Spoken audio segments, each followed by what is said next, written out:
Olá, tudo bem? Sejam bem-vindos a mais um vídeo. E na última aula nós estudamos um pouco sobre a internet e sobre a sua evolução ao longo do tempo, certo? E nessa última aula, né, aula 4, aí nesse total de 5 vídeos, finalizando os conceitos de computação e informática básica. Finalizando com esse vídeo, trazendo mais alguns conceitos e utilizando dos conceitos anteriores para refinar apenas as informações. Lembrando que isso tudo é de caráter teórico e superficial, ou seja, você deve se aprofundar ainda mais para ter uma melhor fixação, um melhor conhecimento dessas informações, desses assuntos. Eu sou David Souza e continuando aqui com os tópicos, eu vou falar um pouco sobre armazenamento e manipulação de dados. Mas o que é? É o processo de guardar informações em dispositivos físicos ou digitais. Exemplos: HDs, os SSDs, cartão de memória. E eu vou deixar um adendo aqui aos pendrives. Uma observação: os pendrives, eles teoricamente foram criados para fazer o transporte de dados entre um computador e outro. Porém, né, por eles terem um custo muito mais baixo do que os HDs, os SSDs, nós, usuários, acabamos se utilizando desse dispositivo para armazenar. Porém, eles teoricamente foram desenvolvidos para apenas fazer esse transporte entre um computador e outro num prazo de até 7 dias. Ou seja, apesar de que os dados que você coloca em um pendrive eles não vão sumir depois de 7 dias, é recomendável que seja feita para essa finalidade. Mas enfim, posteriormente eu vou explicar o porquê. E também, né, os dispositivos digitais, as famosas nuvens, né, os armazenamentos em nuvem, que com o avanço da internet, como foi apresentado no vídeo anterior, se tornou possível a utilização da internet para fazer essa conexão e fazer o transporte de dados através das nuvens. Ou seja, armazenando em dispositivos, em outros servidores, enfim. Para que você possa acessar, usar e proteger esses dados depois. Justamente como eu falei com relação ao pendrive, né? Você utilizar o pendrive, ele é suscetível a danificar ou a perca muito mais fácil por ser um dispositivo pequeno e você poder levar para qualquer lugar. Existem os bônus e os ônus com relação a isso. E o ato de organizar, editar ou mover essas informações dentro de um computador ou da internet. Isso tudo faz parte do conceito básico de armazenamento e manipulação de dados. Mas eu vou apresentar um pouco da história. A história acerca de dados, né? Isso indo muito mais além da tecnologia apresentada aqui, começou muito antes a manipulação desses dados através do papel, dos papiros, até mesmo das inscrições talhadas lá as escritas rupestres. Ou seja, através de livros, de arquivos, certo? E aí, já com o avanço da tecnologia, surgiram os cartões perfurados, que, né, basicamente detinham alguns dados que também foram utilizados por bancos, por algumas instituições e também censos, por exemplo, e detinham as primeiras linguagens de programação, né? Que aí já são tópicos para próximos capítulos. Aguardem. E posteriormente, as fitas magnéticas e um que eu peguei, já, digamos assim, já era da minha época, né? Que se você assistir aqueles filmes, né? Até aparece aqueles grandes rolos de fitas de vídeo, como as fitas de vídeo. E aí posteriormente os disquetes, que são um pouco maiores do que um cartão de crédito, né? Equivalente ali a uns 2 cartões de crédito, não com a mesma espessura, que eu também cheguei a ver. E aí posteriormente os discos rígidos, os HDs, tanto internos quanto externos, os CDs e os DVDs, isso para os graváveis ou os não regraváveis, digamos assim, os pendrives, como eu falei anteriormente, e os cartões de memória.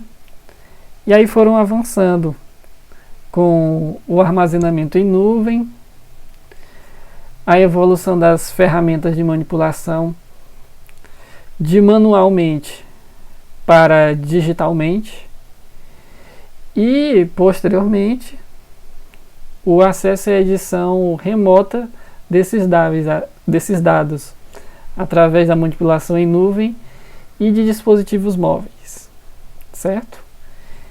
Então eu vou apresentar aqui alguns tipos de dados, tipos de arquivos que são bem comuns, como os arquivos de texto, que eles têm geralmente, né, ou melhor dizendo, todos os arquivos, seja ele de qualquer tipo, eles têm as suas determinadas extensões. E os exemplos de arquivos de texto são TXT, que é o mais comum, MD, que é o Markdown, e o RTF, que é um outro tipo de texto, teoricamente pouco utilizado, mas aí vai depender da sua necessidade, digamos assim. E os arquivos de documento também são bem famosos, como o Doc e o DocX da Microsoft, que são os utilizados aí pelo aplicativo de manipulação de texto Word, e o PDF, também outro tipo de arquivo de documento que é bastante utilizado aí para diversos fins e são utilizados também durante o dia a dia. E também fazendo um comparativo com alternativas ao Word da Microsoft, também tem o ODT, que já são utilizados aí por aplicativos de manipulação de documentos open source. Continuando, os arquivos de imagem, que também tem a sua historiologia, né?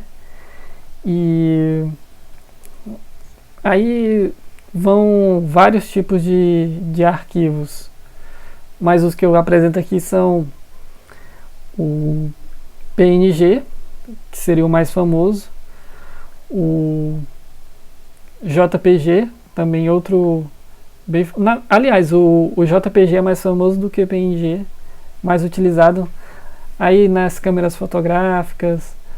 Os arquivos PNG são conhecidos pela transparência, né, do fundo lá da imagem. O GIF, que são aquelas fotos animadas, né, que ficam entre o vídeo e a imagem, digamos assim. E os arquivos de áudio, sendo o mais famoso o MP3, bastante utilizado aí nas músicas. E para a web, os mais utilizados são o AAC, e também utilizados em dispositivos da Apple. Já para arquivos de vídeo, os mais famosos são o MP4, né, .mp4, AVI, Move, aí tinha antigamente o 3GP, né, entre outros. O MKV, enfim. E os arquivos compactados, que podemos destacar .zip, .rar, 7zip, que são extensões de arquivos para justamente responsável por armazenar, digamos assim, comprimir todos esses outros arquivos em um arquivo só. E por último, os mais perigosos, digamos assim, dependendo da situação, que são os arquivos executáveis. O mais famoso, .exe, e também não podem deixar de ser considerados e deixar de ter atenção, que é o .bat e .sh, que é utilizado, né, nos terminais shell. E, né, dentre esses tem diversos outros, os arquivos de banco de dados, os arquivos de código-fonte, aí já vão para as linguagens de programação, os arquivos de configuração, enfim. Existem vários tipos de arquivos, e são esses que eu destaquei aqui. Continuando, vou apresentar alguns tópicos sobre a manutenção básica do computador, isso tanto para hardware e tanto para software. Ou seja, a manutenção ela não é só feita com o hardware, né? Ela também é feita com o software, e é de suma importância realizar essa manutenção, que consiste no conjunto de ações simples e rotineiras realizadas para garantir o bom funcionamento do equipamento, tanto na parte física do hardware quanto nos programas e sistemas de software. E a história se confunde, né, com a dos computadores. Lá pelas décadas de 40 e 60, a manutenção era restrita aos técnicos especializados, pois os computadores eram de grande porte e exigiam também salas climatizadas e equipes técnicas específicas para realizar a manutenção, né? Historicamente falando, eram grandes pessoas qualificadas. Inicialmente era muito utilizado o meu exemplo, era muito realizada por majoritariamente mulheres, né? Hoje é bem menos o cenário das mulheres na computação e na informática básica, mas antigamente era dominada pelas mulheres. E continuando, os computadores pessoais, né, que aí já se confunde com a história também dos computadores, lá na década de 80. E trouxeram a manutenção básica ao alcance dos usuários domésticos, ou seja, os computadores vieram para as casas dos usuários e então os usuários também faziam a manutenção desses computadores. E na década de 90, os usuários começaram a aprender a formatar, instalar programas e trocar peças simples. Ou seja, isso é muito parecido com eu não querendo comparar assim tão a fundo, mas é muito parecido com a manutenção de um veículo, por exemplo. Se um pneu fura, você teoricamente tem que ter a capacidade de trocar o step, certo? Assim também eram os computadores, com peças bem mais modulares e de fácil manutenção, teoricamente, digamos assim. E com a popularização do Windows, exigia também a facilidade, como ela dizendo, exigia também o preparo das pessoas com as atualizações constantes, né, dos sistemas. Eu nem digo as atualizações que são corriqueiramente feitas atualmente, que aparece lá o ícone de atualizar, você rejeita ou não, porque na atualização o computador fica, antigamente, né, ficava quase inviável a utilização. E então, como eles vinham em CDs, DVDs, que até o momento ainda existem, né, os leitores de CDs e DVDs, mas já estão sendo descontinuados. Então, também começaram a existir ferramentas de diagnóstico, tornando a manutenção mais acessível. E já nos anos 2000, o surgimento de antivírus e programas para limpeza de disco, além da remoção de arquivos indesejáveis. Ou seja, com a evolução da internet, das tecnologias, também foram surgindo pessoas que criavam programas indesejados, arquivos indesejáveis, e também surgiu essa necessidade de também se utilizar de programa para se proteger contra as ameaças, que eu também mencionei em vídeos anteriores.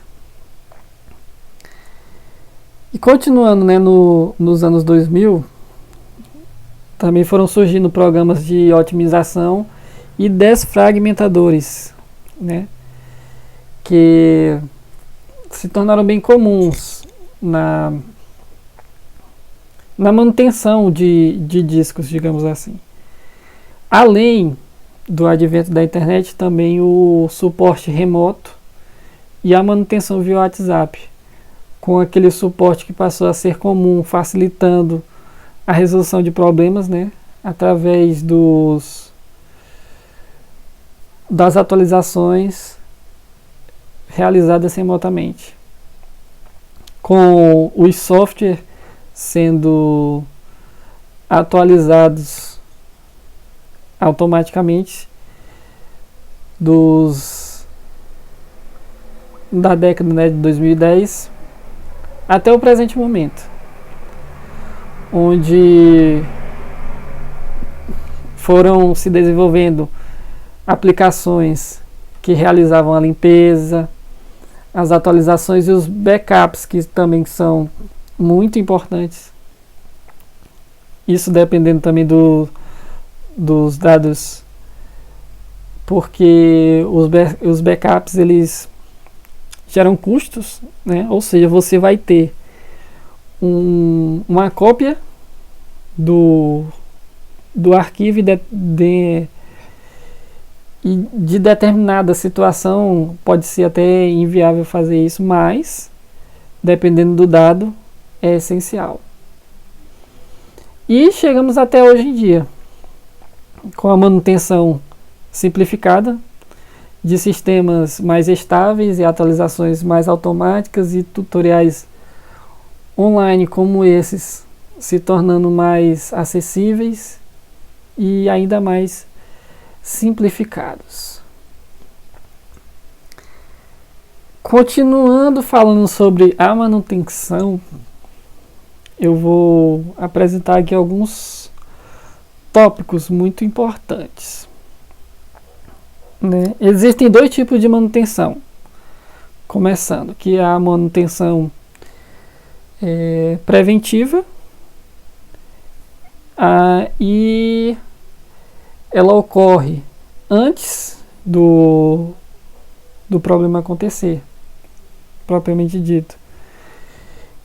E ela é feita através da limpeza física dos componentes, como teclado, mouse, gabinete, o monitor e outros componentes que podem ficar expostos a poeira, a maresia. Também certificar que os cabos e as conexões estejam bem conectados, não estejam oxidados. A atualização sistemática dos sistemas operacionais e dos softwares, que são atualizados constantemente. A verificação e remoção de vírus e arquivos indesejáveis, que eu apresentei anteriormente.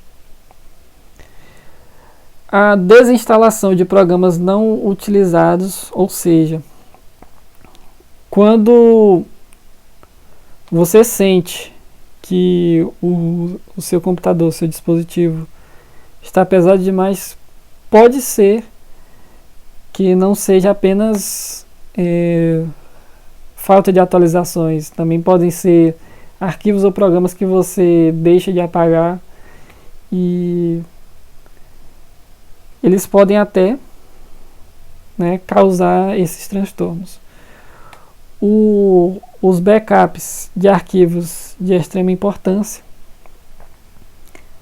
a utilização e a organização sistemática de arquivos e pastas, sempre tentar ao máximo deixar tudo ali organizado para justamente você saber onde está cada coisa e o que é importante ou não para ser utilizado. E a checagem do espaço de disco e desempenho do sistema, né? Existem hoje em dia diversas ferramentas, até mesmo do sistema, que conseguem fazer esse diagnóstico e fazer com que situações indesejáveis aconteçam. Isso tudo se tratando da manutenção preventiva.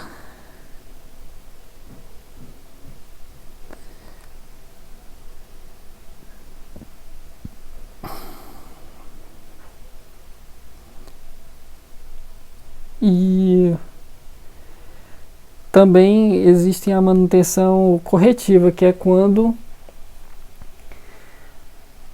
todos os passos ou não foram seguidos, ou foram esquecidos, ou foram realizadas de forma superficial.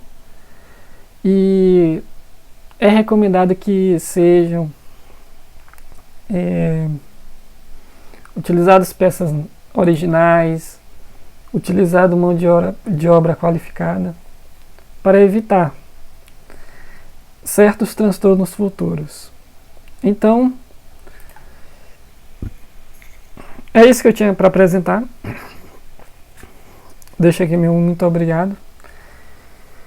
E pedindo novamente aqui no final do vídeo, se inscreva para futuros conteúdos.